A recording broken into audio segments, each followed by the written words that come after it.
Hello दोस्तों। Welcome to only IAS. Date है आज की 15 नवंबर 2022 एंड आप सभी का स्वागत है आज के एडिटोरियल डिस्कशन में। देखिए, आज हम टोटल 3 मुद्दे डिस्कस करेंगे। पहला है the shape of Indian economic pi must change. अब यहाँ पर ना आपको थोड़ा पॉलिटी प्लस इकोनॉमी का कॉम्बिनेशन देखने को मिलेगा। दरअसल में ना ये बात हो रही है ईडब्ल्यूएस की और उसको थोड़ा लिंक किया गया है इकोनॉमी के साथ, तो इसको थोड़ा समझने की कोशिश करेंगे। काफी इंटरेस्टिंग एक आर्टिकल है। दूसरा हमारा एडिटोरियल है no child is left behind. ठीक है ना, यहाँ पे थोड़ा एजुकेशन की बात करी जा रही है, तो इसको भी हम समझने की कोशिश करेंगे। काफी इंपॉर्टेंट आर्टिकल हो सकता है हमारे मेंस के लिए। एंड थर्डली थोड़ा टीबी गाइडलाइंस के कॉरस्पॉन्डिंग है, तो उसको भी एक बार क्विकली देख लेंगे। ये थोड़ा छोटा सा ही आर्टिकल है, ठीक है ना। तो चलिए स्टार्ट करते हैं आज की डिस्कशन। उससे पहले देखो, आज की कोट ऑफ द डे, ये बहुत ही इंपॉर्टेंट कोट है doctor B are Ambedkar ji के द्वारा। ठीक है, ये यहाँ पर कह रहे हैं, I measure the progress of a community by the degree of progress which the women have achieved. काफी इंपॉर्टेंट चीज है। देखिए, अब देखो भारत की बात करें अगर हम, तो कहीं ना कहीं आप जानते हो कि हिस्टोरिकली वुमेन को शायद उतनी अपॉर्चुनिटीज नहीं मिली हैं उनकी डेवलपमेंट के लिए। आज भी हम जब बात करते हैं वुमेन एम्पावरमेंट की, ठीक है ना, तो कोशिश करी जा रही है कि वुमेन को और आगे लेकर आया जाए, ठीक है ना, उनको एम्पावर किया जाए।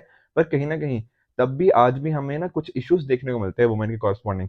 और ये सारी चीजें ना आप चाहे general studies paper one society देख लो, जीएस 2 में भी देखने को मिलता है, जीएस 4 में भी देख लो, और एसए में। हर जगह आप ये वुमेन कॉरस्पॉन्डिंग चीजें यूज कर सकते हो। जैसे समझाता हूँ क्या प्रोग्रेस हमारी बची हुई है। आप देख लो अलग अलग डायमेंशंस। जैसे आप चल लीजिए, मान लो इकोनॉमिक डायमेंशन देख लीजिए। आपको देखने को मिलता है कि अगर मेन है और वुमेन है, वो अगर सेम काम भी करते हैं ना, तो वुमेन को सैलरी कम मिलती है। या फिर कुछ ऐसी जॉब्स हैं जो सिर्फ वुमेन के लिए बना दी, जैसे नर्स हो गया, ठीक है, या फिर आप रिसेप्शनिस्ट की जॉब देख लीजिए, या फिर आप कई बार एयर होस्टेस हो गया। तो ऐसा नहीं है कि मेल नहीं होते यहाँ पर जनरली कम देखे जाते हैं। इनको पिंक कॉलराइजेशन बोल देते हैं। तो मेल और फीमेल के बीच में ना इकोनॉमिक बेसिस के ऊपर हमें देखने को मिलता है कि वुमेन के कॉरस्पॉन्डिंग उतनी प्रोग्रेस शायद नहीं देखने को मिली। राइट, जो जॉब्स है कुछ ऐसी मेल के कॉरस्पॉन्डिंग ज्यादा मानी जाती हैं।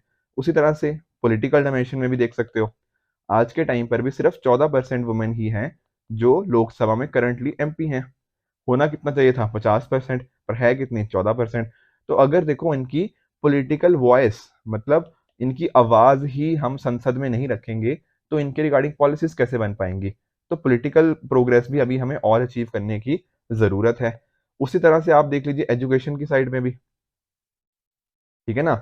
यहाँ पर आप मेल और फीमेल की इंडिया में लिटरेसी लेवल को कंपेयर कर लीजिए, तो आपको देखने को मिलेगा कि मेल की लिटरेसी रेट काफी ज्यादा है, ठीक है ना, as compare to female. Nearly 18-19 percentage का यहाँ हमें फर्क देखने को मिलता है। तो काफी यहाँ पर भी हमें एक क्लियर डिस्टिंक्शन देखने को मिली है। हेल्थ में देख लो, ठीक है ना, आप सभी जानते हो वुमेन की कुछ स्पेशल हेल्थ नीड्स होती हैं, पर क्या हम उनको कवर कर रहे हैं, शायद नहीं। ठीक है, जैसे आप देख लो मैटरनल मोर्टेलिटी रेट कितनी हाई है, ठीक है। ऑल्दो हमने अच्छा काम किया है, बट अभी भी हम अपने टारगेट से अभी दूर है। उसी तरह से वुमेन, नियरली 50% वुमेन इंडिया में अनीमिया से पीड़ित है। तो इस तरह के इश्यूज डेफिनेटली आप समझ सकते हो कि अभी भी हमारी वुमेन को और प्रोग्रेस करने की हमारी जरूरत है। हमारे एफर्ट्स और होने चाहिए वुमेन एम्पावरमेंट की तरफ, ठीक है ना। नई नई पॉलिसीज इसके रिगार्डिंग डेफिनेटली गवर्नमेंट काम कर रही है, पर और भी काम किया जा सकता है।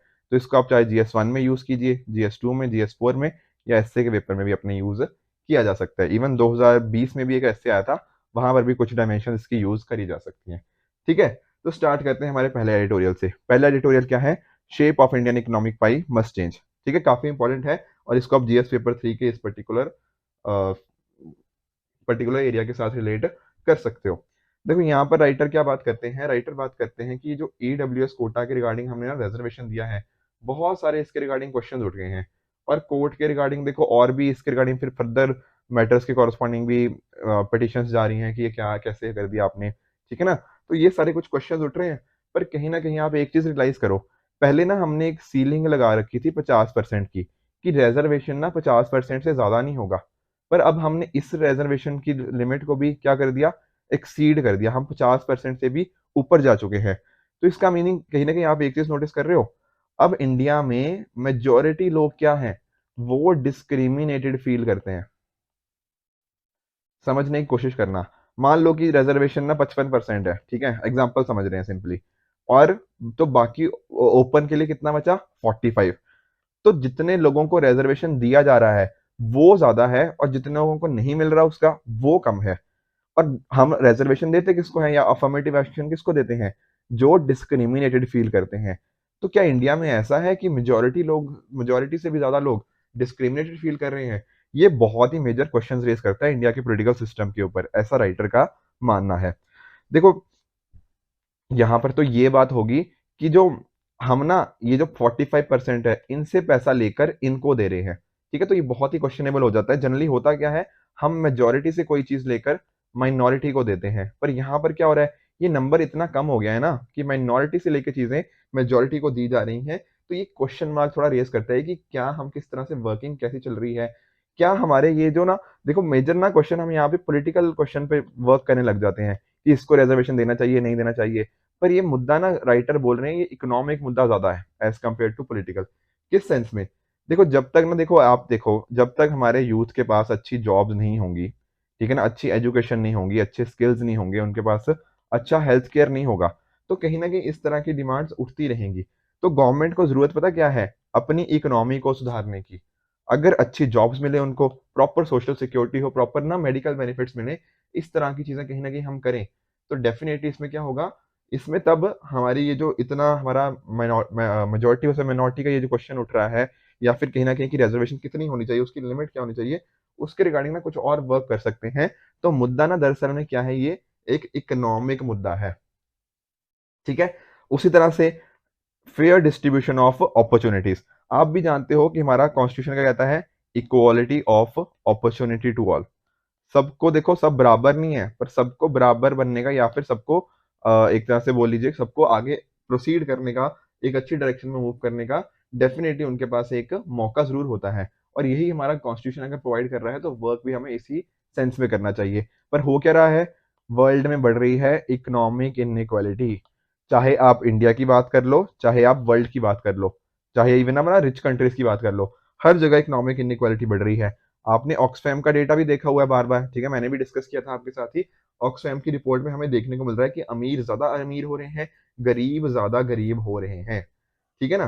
तो ये चीजें हमें देखने को मिल रही हैं। और यहाँ पर भी ना एक इंपॉर्टेंट जो चीज राइटर बात कर रहे हैं कि दो चीजें होती हैं, एक होता है ईज ऑफ डूइंग बिजनेस। आप सभी जानते हो ईओडीबी के बारे में, ठीक है, पहले वर्ल्ड बैंक की रिपोर्ट भी आया करती थी, पर अब तो उसको बंद कर दिया गया है, ठीक है, या फिर सस्पेंड किया हुआ है अभी फिलहाल। तो ईज ऑफ डूइंग बिजनेस, जहां पर बिजनेस के कॉरस्पॉन्डिंग हम उनको बहुत सारी अपॉर्चुनिटीज दें।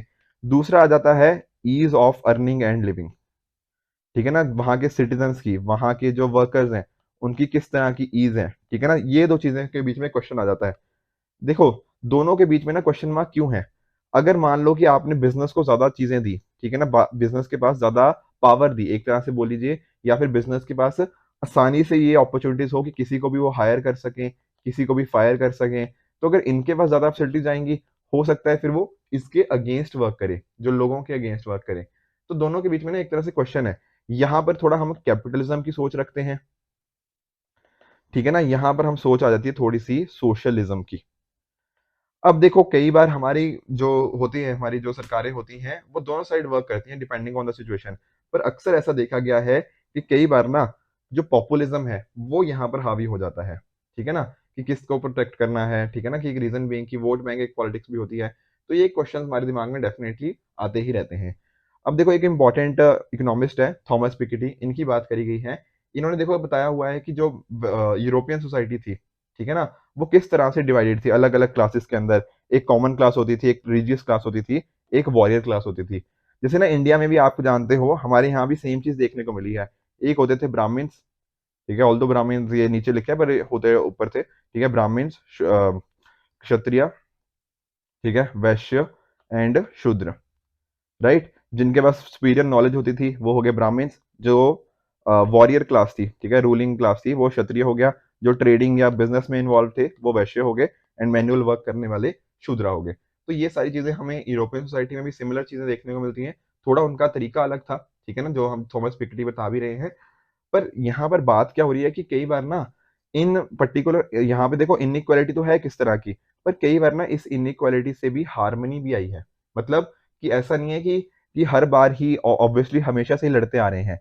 ये लड़ाई वगैरह तो बाद में स्टार्ट हुई, पहले जैसे अगर आप स्पेशली अगर आप हिस्ट्री अच्छे से पढ़ते हो, तो ऋग वैदिक सोसाइटी में भी ना हमें थोड़ा इनका स्टार्टिंग पॉइंट देखने को मिल जाता है। तो उस टाइम पर इनके बीच में उस तरह की इश्यूज ज्यादा देखने को नहीं मिले। इश्यूज कहीं ना कहीं तब देखने को मिल जाते हैं जब ना आगे बढ़ने की अपॉर्चुनिटीज नहीं हो पाती। समझ रहे हो? अगर कहीं ना कहीं आपके पास ना बिल्कुल आपकी चीजें स्टैटिक कर दी जाए कि हाँ, आपको अब अपॉर्चुनिटी ही नहीं मिल रही, जो मैं बात कर रहा था ना कॉन्स्टिट्यूशन के अंदर, इक्वालिटी ऑफ अपॉर्चुनिटी, जब ये मिलनी खत्म हो जाती है तब वहां पर दिक्कत आती है। अब आज के टाइम पे भी देखो, मॉडर्न इनइक्वालिटी है, आज के टाइम पे भी ना लोग इनइक्वल हैं, पर कहीं ना कहीं इसको हम जस्टिफाई कर देते हैं। क्यों जस्टिफाई कर देते हैं? क्योंकि सबके पास ना इक्वल एक्सेस है मार्केट का, सबके पास ऊपर बढ़ने का उतना ही चांस है। देखो, आप लोग भी जैसे मान लीजिए, ठीक है, आप लोग सभी आईएएस बनना चाहते हो। अब आप हो ए पर्सन और एक है पर्सन बी, दोनों के पास बराबर मौका है। ठीक है, कुछ लोग बोल सकते हैं डेफिनेटली हिस्टोरिकल इनजस्टिस हुए हैं, मैं मना नहीं कर रहा, पर आज के टाइम में फिर भी यार ना, अगर आप लोग मान लो छोटे किसान के बेटे हो या फिर ना एक पुअर फैमिली से भी आते हो, कहीं ना कहीं आप भी अपने हार्ड वर्क के साथ अपनी डेस्टिनी को बदल सकते हो। इसी वजह से मॉडर्न इनइक्वालिटी को थोड़ा सा ना ठीक लोग भी मानते हैं कि सबको इक्वालिटी ऑफ अपॉर्चुनिटी देने की कोशिश करी गई है, एंड अगर जिसके पास पोटेंशियल होगा वो आगे जा सकता है। तो इस तरह से भी इसको देख सकते हैं हम। ठीक है, पर कहीं ना कहीं देखो फिर भी एक जो पॉइंट आता है कि मनी एज अ मास्टर, ठीक है, पैसा ही सबसे ऊपर वाली चीज होती है। रीजन बीइंग क्या है? अगर आप चाहे हिस्ट्री में जाके देख लो, तो जिनके पास पैसा था ना वही आगे बढ़ पाए। जैसे फॉर एग्जाम्पल, जो मनी ओनिंग क्लास थी, ऑल्दो काफी लोग इनको हेट करते हैं, इनको पसंद नहीं करते कि ये मनी लेंडर्स पैसे कमाते रहते हैं, पर कहीं ना कहीं अगर आप देखो, चाहे आप वर्ल्ड वॉर के टाइम देख लो या पहले जो वॉर्स हुई थी, वहां पर क्या हुआ है, जिनके पास पैसा था उनका ही हमेशा कंट्रोल रहा है। ऑल्दो देखो, जो अब्राहम लिंकन थे, ठीक है, यूएस के जो प्रेसिडेंट रहे हैं, उन्होंने कोशिश क्या करी थी, उन्होंने देखो बोला था कि मनी ना हमारा मास्टर नहीं होना चाहिए, बल्कि क्या होना चाहिए, हमारा सर्वेंट होना चाहिए, जो कि सब लोगों की सेवा करे और डेमोक्रेसी को आगे लेकर जाए। ऐसा इनकी सोच थी। पर हुआ क्या? हुआ बिल्कुल इसके उल्ट, और अब्राहम लिंकन काफी गलत पाए गए एज पर द राइटर।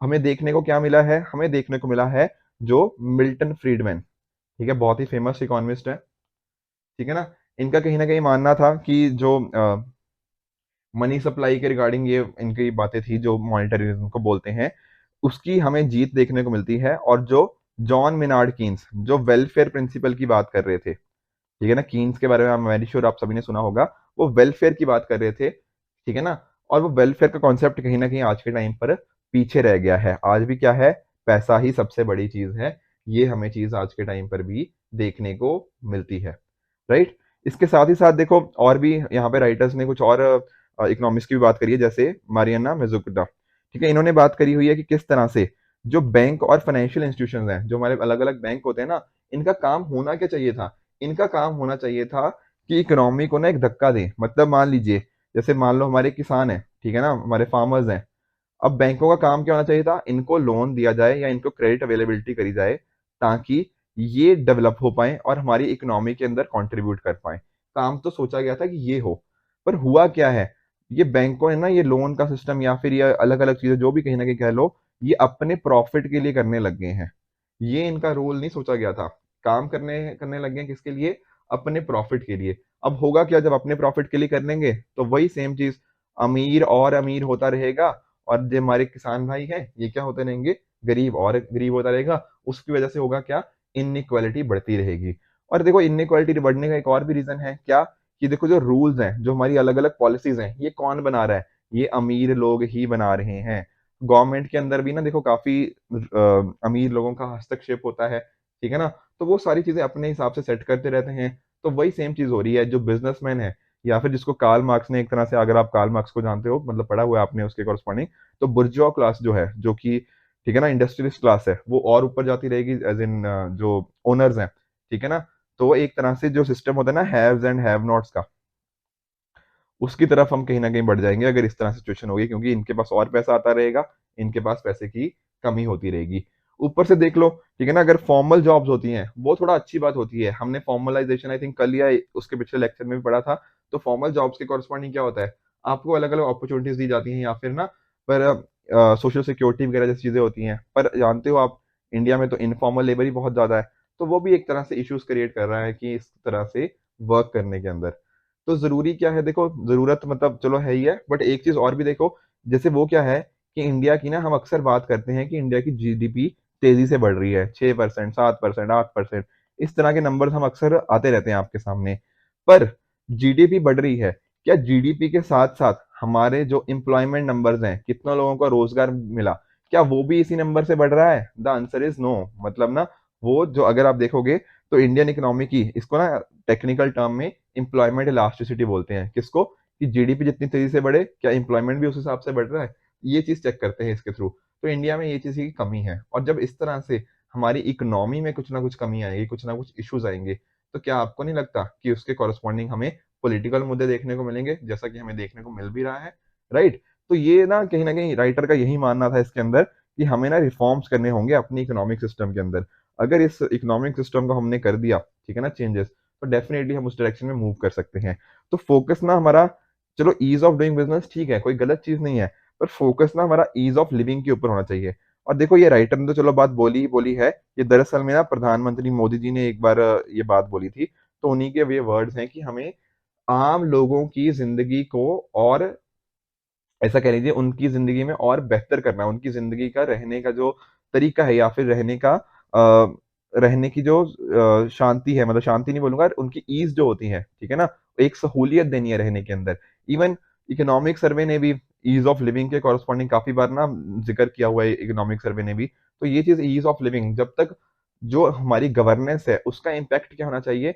उसका इम्पैक्ट होना चाहिए कि आम लोगों की जिंदगी बेहतर बने।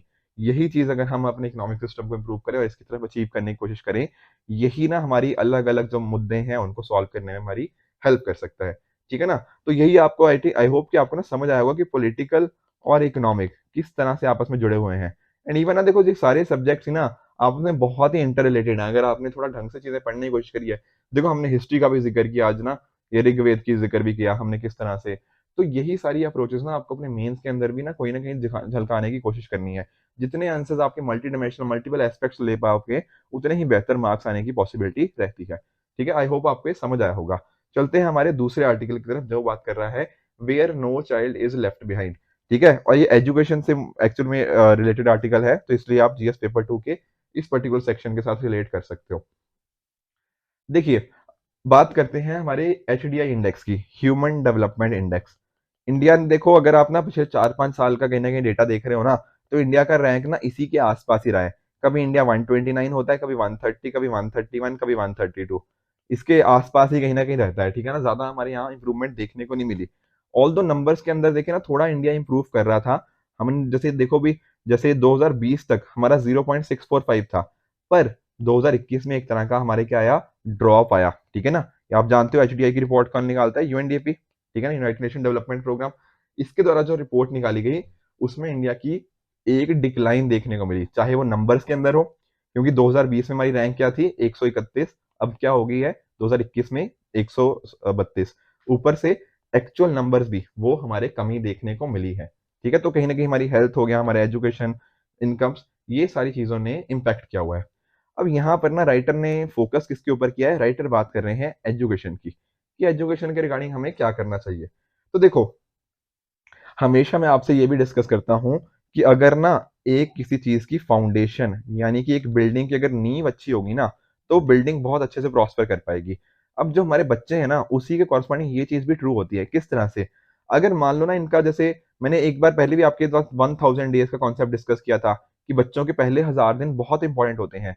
उसी तरह से जैसे ना ये स्कूल में जाते हैं, तो स्टार्टिंग में ये क्या पढ़ते हैं, किस तरह से पढ़ते हैं, क्या उनकी अप्रोच रहती है। कई बार आपने देखा होगा ना कि छोटा बच्चा एक अचानक से ही ना बहुत ही शाइनिंग निकल के आता है, बहुत ही अच्छी अच्छी चीजें करता है, फिर हो सकता है वो अपनी लाइफ के अंदर भी बहुत अच्छा कर पाए, ठीक है ना। तो जो स्टार्टिंग फेज होता है ना, तो वो बहुत इंपॉर्टेंट है, वो वही हमें फोकस करना है। जैसे यहाँ पर देखो, एक हमारा न्यू एजुकेशन पॉलिसी है, उसने भी बोला था national mission on foundational literacy and numeracy. देखो, जो मैथमेटिक्स होता है, बिल्कुल उसकी बेसिक नॉलेज, जो नंबर्स के रिगार्डिंग नॉलेज होती है, अगर एक बार बच्चा देखो उसमें अच्छा हो गया, तो डेफिनेटली ओवर द लाइफ ना उसमें बहुत अच्छा होता रहता है। उसी तरह से लिटरेसी के कॉरस्पॉन्डिंग हो गया।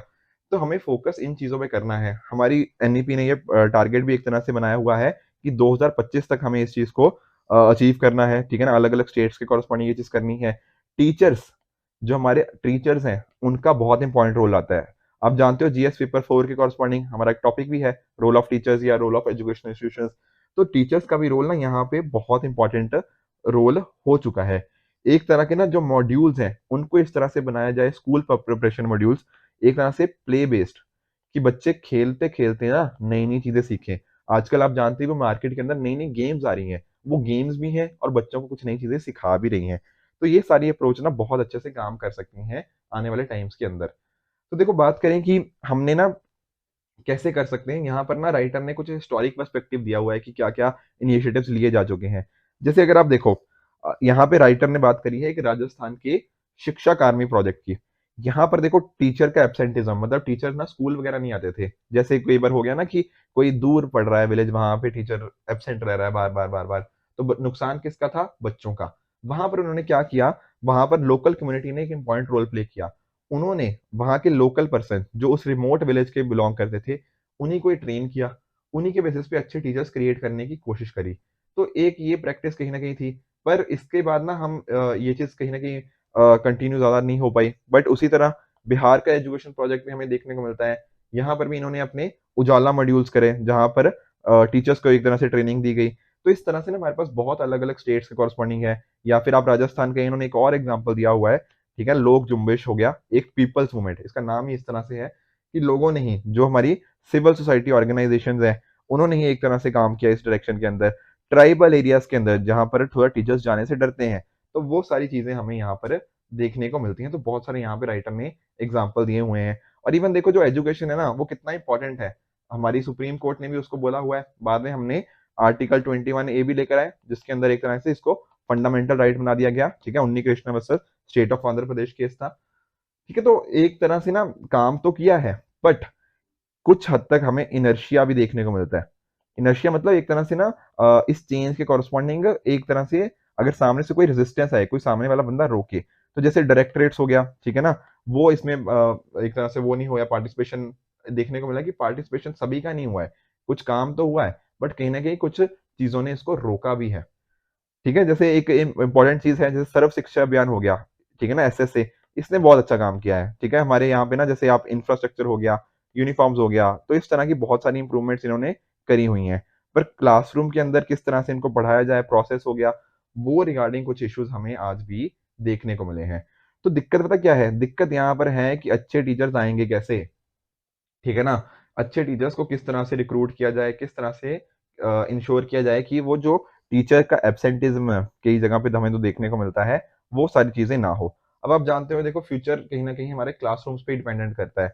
Even doctor APJ Abdul Kalam ने भी यही बोला हुआ है कि the future of country is shaped in its classroom. जो इंडिया का भविष्य है वो इंडिया के क्लासरूम से ही बनेगा। तो क्लासरूम को बनाएगा कौन? वहाँ के टीचर्स।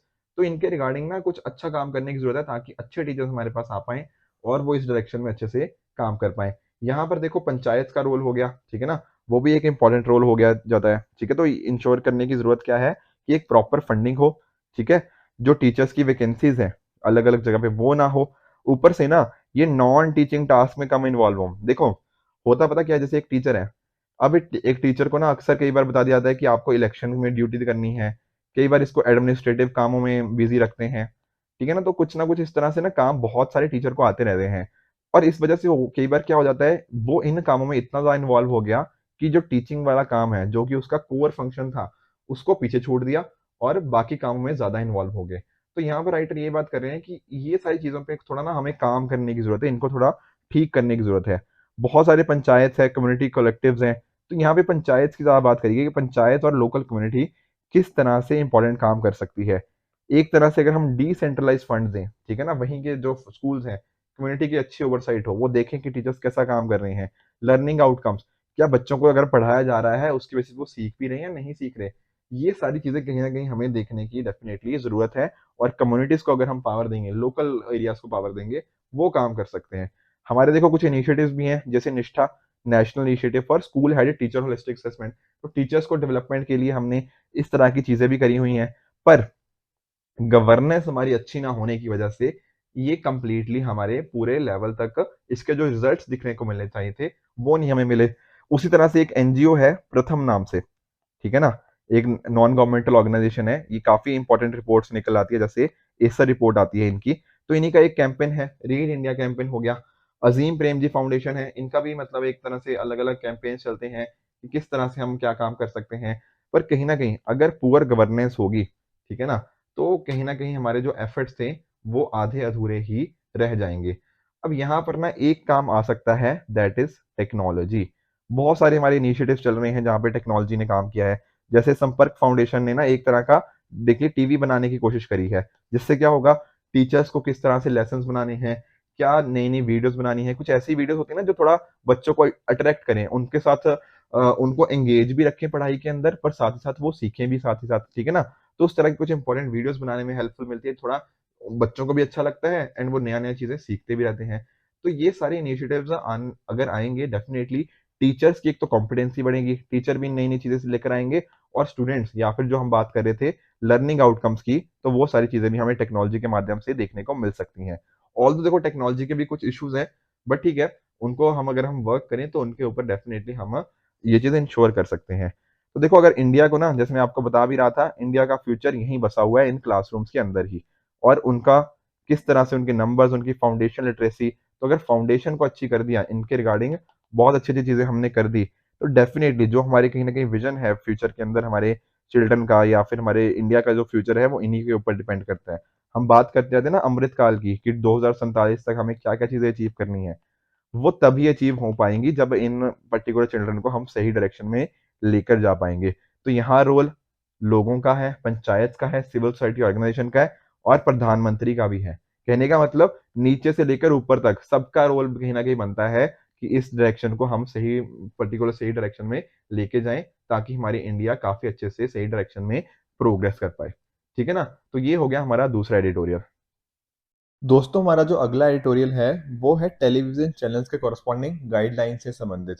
देखिए, थोड़ा सा इसको मैं, आप ना जीएस पेपर 2 के साथ रिलेट कर सकते हो, पर एक्चुअल में हुआ क्या है, अभी गवर्नमेंट ने ना नई गाइडलाइंस लाने की बात चल रही है। किसके corresponding? Up linking and down linking. अब आप सोच रहे होंगे, सर ये अप लिंकिंग डाउन लिंकिंग होता क्या है? देखो, इसका टेलीकम्युनिकेशन से संबंध है, समझाता हूँ कैसे। जैसे मान लो आप ग्राउंड पर हो, ठीक है सर, एक होती है सैटेलाइट ऊपर, बिल्कुल होती है सर।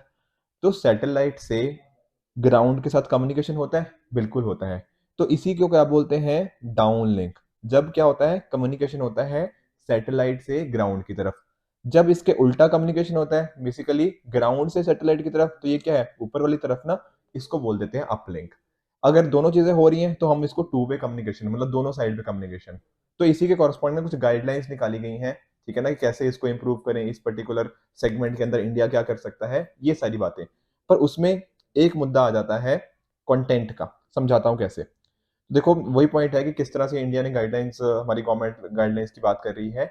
यहां पर देखो एक चीज आप नोटिस करो तो, ये गाइडलाइंस है, गाइडलाइंस फॉर कैबिनेट के द्वारा जो अप्रूवल दिया गया है, अप लिंकिंग और डाउन लिंकिंग। अब इसमें ना बहुत सारी गाइडलाइंस है, पर इसमें एक चीज पता क्या है, एक चीज ये है कि देखो, ये जो कम्युनिकेशन वगैरह होता है, ये किसके थ्रू होता है?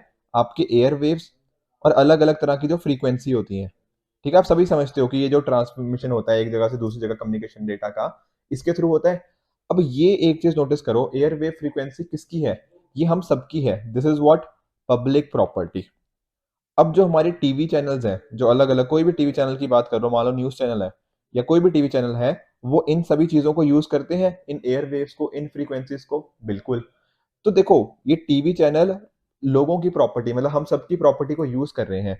तो अगर ये इनको यूज कर रहे हैं ना, तो इनको चलो पैसे तो वो देते ही हैं, दैट इज ओके, जो टीवी चैनल उन्होंने कुछ फी वगैरह दे रखी है। पर इसके अलावा इसको ना, ये एयर वेव्स को, फ्रीक्वेंसी को, इनको सोसाइटी के वेलफेयर के लिए यूज करना चाहिए।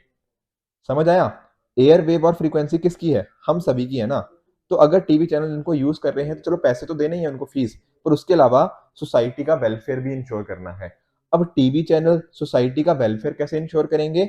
अपने टीवी के ऊपर कुछ कंटेंट डाल के, मतलब इनको ना कुछ प्रोग्राम बनाने पड़ेंगे। किस तरह के प्रोग्राम?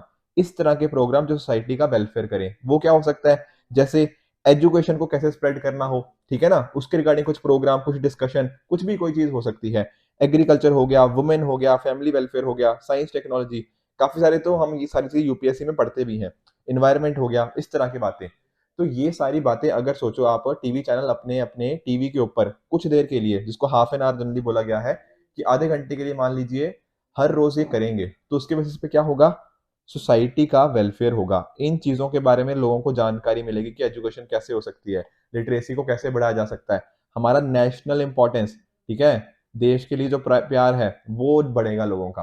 तो यही गाइडलाइंस के अंदर ना एक पार्ट उसका ये बोलता है कि जो टीवी चैनल्स हैं सब उनको अपने पर्टिकुलर चैनल के ऊपर कम से कम डेली 30 मिनट के लिए नेशनल इंपॉर्टेंस के कॉरस्पॉन्डिंग या सोशल वेलफेयर के कॉरस्पॉन्डिंग कंटेंट डालना है, जो कि इनमें से किसी भी थीम के रिगार्डिंग हो सकता है। ठीक है, देखो आप भी जानते हो इंडिया में आजकल टाइम में ना, या आजकल के क्या काफी टाइम से बेसिकली डिविजन्स कुछ हद तक देखने को मिलती है कि लोग आपस में लड़ रहे हैं, ठीक है, कुछ ना कुछ आपस में डिविजन्स बढ़ रही हैं। तो अगर लोगों के बीच में इन सभी चीजों का स्प्रेड होगा तो डेफिनेटली हमारी कंट्री नेशनल इंटीग्रेशन की तरफ बढ़ेगी, बहुत अच्छी खासी अवेयरनेस आ सकती है। देखो इवन देखो जो फिक्की वगैरह है, इनकी रिपोर्ट्स भी बता रही है कि फ्यूचर के आने वाले टाइम के अंदर होगा क्या, ये टीवी कंटेंट या इन जनरल अगर सब्सक्रिप्शन की बात करें काफी बढ़ेगी।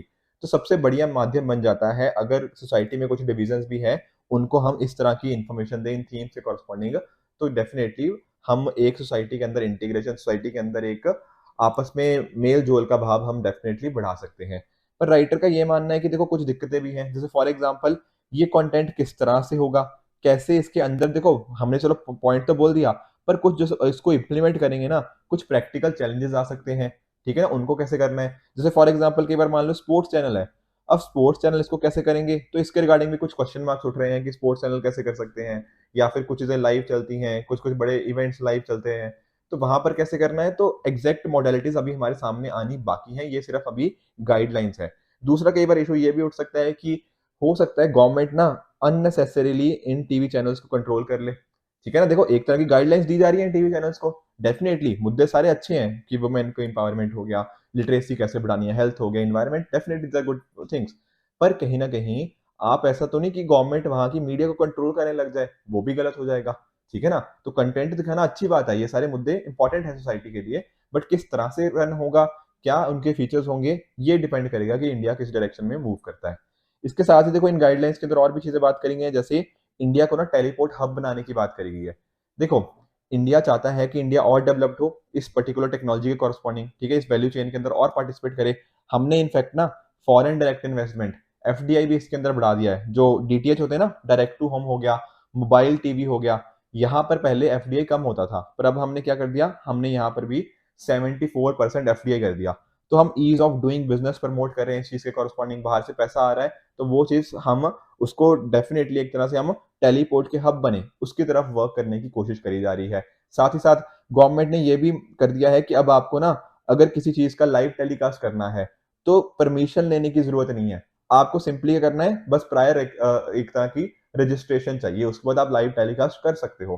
तो इस तरह की जो चीजें कर रहे हैं डेफिनेटली वो बेनिफिशियल हो सकती हैं, पर हमें ध्यान ये रखना चाहिए कि जो गाइडलाइंस आई हैं इनको किस तरह से इंप्लीमेंट किया जाए, जो प्रैक्टिकल इश्यूज या फिर जो मोडालिटीज हैं इसके रिगार्डिंग कंसर्न है, उनको कैसे टैकल करना है, दोज विल डिसाइड कि हम इन पर्टिकुलर गाइडलाइंस को किस डायरेक्शन में लेकर जाना चाहते हैं।